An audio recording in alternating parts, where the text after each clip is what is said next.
archetypes. Now, at first you might be thinking, okay, well, I'm a Taurus or I'm a Libra, I don't need to listen to anything else.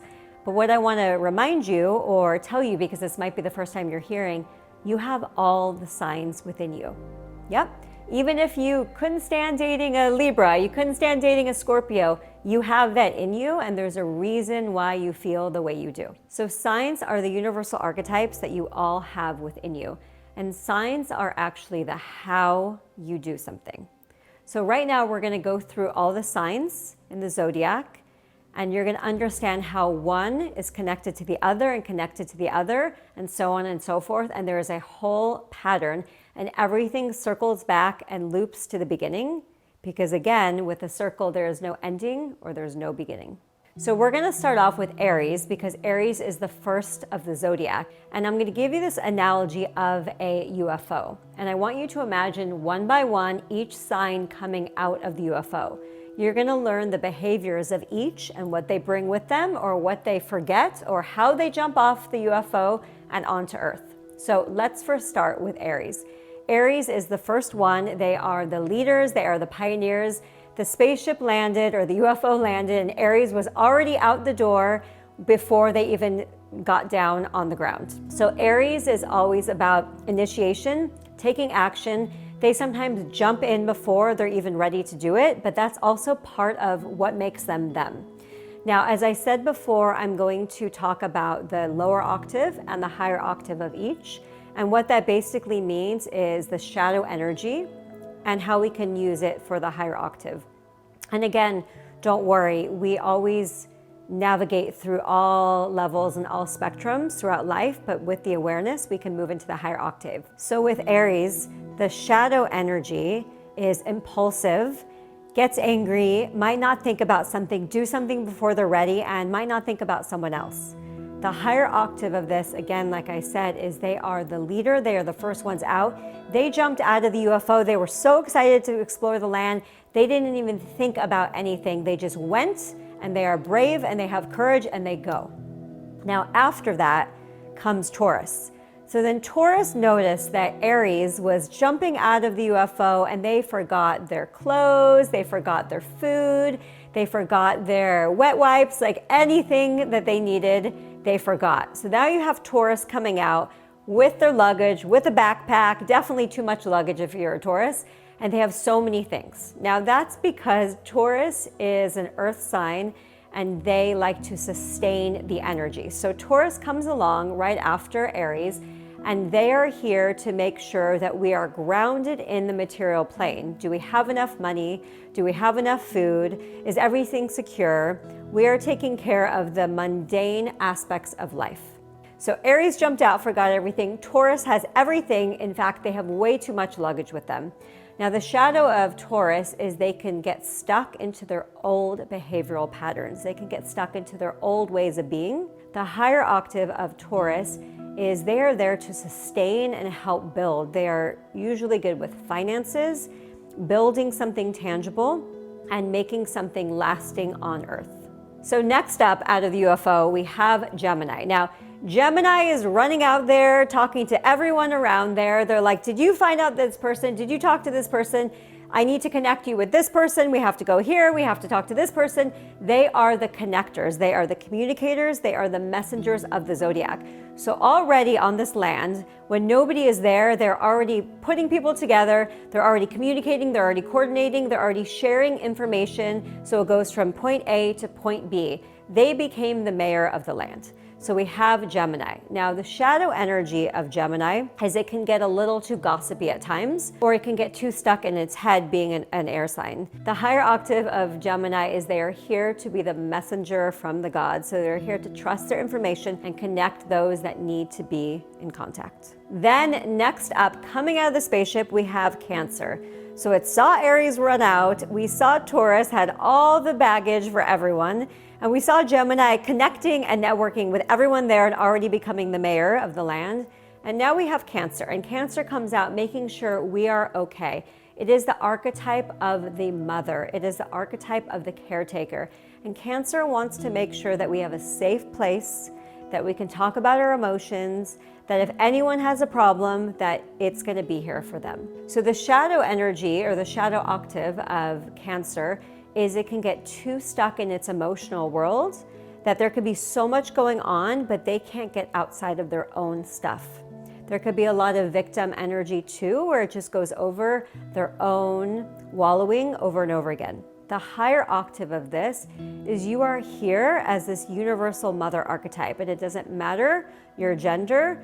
It is about this universal mother of caring, of oneness, of coming together, of love, of support, and taking care of one another. You are here to make sure that we feel our emotions and we get a hug when we need it. Now, coming out after Cancer is Leo. So we got Aries, we have Taurus, you understand Gemini, we're going to Cancer, and Leo is here for the party, right? Someone invited them, they are here for the party, they want to have fun.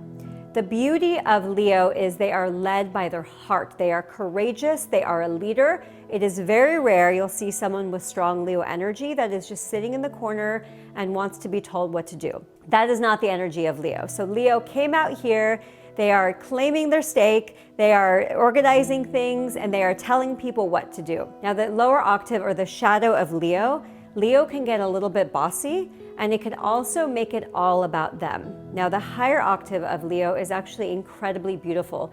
You are here to be a leader and have fun and play and do so with your heart. So the more you are having the attention shined on you, but you are doing it from a place of fun and joy and your heart, that's how you're gonna lead people. After Leo, we have Virgo. Virgo comes out of the UFO, and Virgo is here to make sure that we are doing everything correct. Virgo is all about refining and making sure that things are edited the way that it needs to be. Virgo has a beautiful, beautiful eye for detail. They know what needs to be fixed and they know what needs to be edited.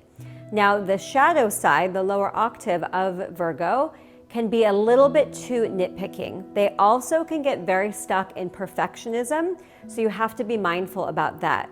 The higher octave of Virgo is all about seeing what needs to be changed so that you can make improvements for the greater good. You are also very connected to your health and your body, so there is a strong connection there. I see a lot of people that are physical therapists, nutritionists, naturopaths, and whatnot. There is a strong correlation with as above, so below, and by below, I mean your physical body. Now, after Virgo, we have Libra. So Libra comes out of the UFO, and Libra right away is looking for their partner. Now, I know this might sound cliche, but the truth is Libra is the bicycle built for two. They are here to learn about themselves through relationships, through the mirror of somebody else. So Libra right away comes here and they're looking for their partner. They're looking for friends, they're looking for their significant other, and they're also looking for their business partner. Now the shadow side of Libra can be a little too codependent at times, where they are not asking themselves what they need, they're looking for someone else to answer that for them.